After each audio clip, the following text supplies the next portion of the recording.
The Black Magic Grow Pail. The general concept is a good one. I have washed this one after a long grow. This is just white vinegar. Why would I use such a container? Well, of course, you can see over on the right-hand side that it does have quite a capacity to grow larger plants. It puts out crazy amounts of large golden zucchini. Two things to keep in mind are, first, the pump has a sponge filter on it that needs to be cleaned out, and that filters the water that goes into it. If it's allowed to clog up with either nutrients or roots, it will change the pumping action to a very, very weak flow or no flow at all. And the other thing to keep in mind, see all the water that is coming out and flowing down into the container? That is actually a split in the tubing. What you see here, the inside diameter is 3/8 of an inch. The outside diameter is 1/2 inch. The 25-foot length is pre-rolled, and I picked it up for a little over $11. This is the tubing that I'm going to use to replumb my particular grow unit and hopefully be able to take care of any cracks that I find that have developed. Fortunately, the entire section of this grow unit pulls up. This is the black drain tube. With one hand, flip that back over to the left.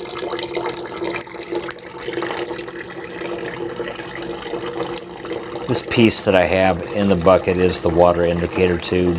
Something else is when you're doing maintenance, each of these outer planting sites does have one stream of water coming out from the tubing. There's a pinhole where the water comes out with the nutrients, and I take a paper clip and fold it a little bit and just insert it into the orifice and try to open that back up in case there's any mineral buildup. When the stream of water and nutrients, actually the water and cleaning solution, starts to taper off a little bit, I tip the grow bucket over, and that allows any residual water to more completely empty out. If you're curious, this is the unit turned upside down. You'll see that it is a double wall. The inside is the 6-gallon bucket, which is molded, and it folds over and gives it that gumdrop shape. There's really nothing much inside of the unit from this side. After rinsing, the interior seems to be fairly clean, and the pump, as I mentioned, is down in the bottom. 3 Phillips screws. It comes right up from the bottom. The cover kind of hides the sponge filter that filters out the water. And this is the piece that drops into the top of the unit. Those black legs drop down into slots.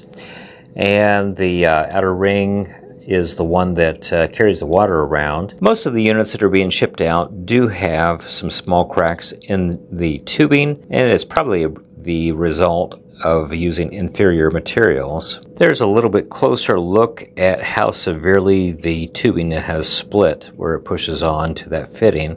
The fittings are barbed and the tubing pushes on, so I was able to just use a little bit of force to move the tubing back and forth as I pushed it backwards, and so I got it loose from both of those barbs. There are the 3 pieces of tubing that went around. I was going to replace the tube that went down to the pump, but I discovered it's a different size, but it does not look like it has any cracks in it. Whatever tubing they used for the drain line has no cracks in it and does appear to be better material. I cut out new tubes, and after I put those back together, I found out that I had a couple pieces that were a little long, so I just pulled those loose again, took a pair of scissors and clipped off the ends. In the future, I may try to figure out what size that tube is that goes down to the pump. I'm guessing maybe it has a 1/2 inch inner diameter. This is polyethylene tubing, and after comparing it, it does seem to be what was used originally, so I'll have to keep an eye to find out whether or not this will also be prone to cracking. And the pump filter is looking pretty clean from the last time that I cleaned it up. That pump just nestles down into a small box in the bottom of the unit. The tubing sticks right on top of that output of the pump. You could actually take the other screw out and pull the pump out completely. There is a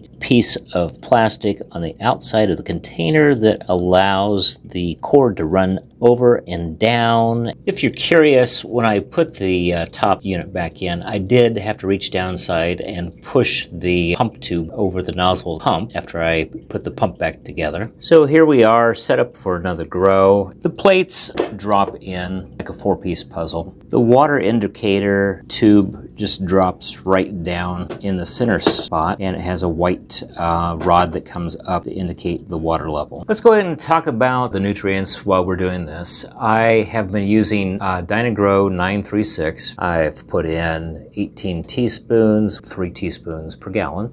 So halfway full, let's go ahead and add this nutrient.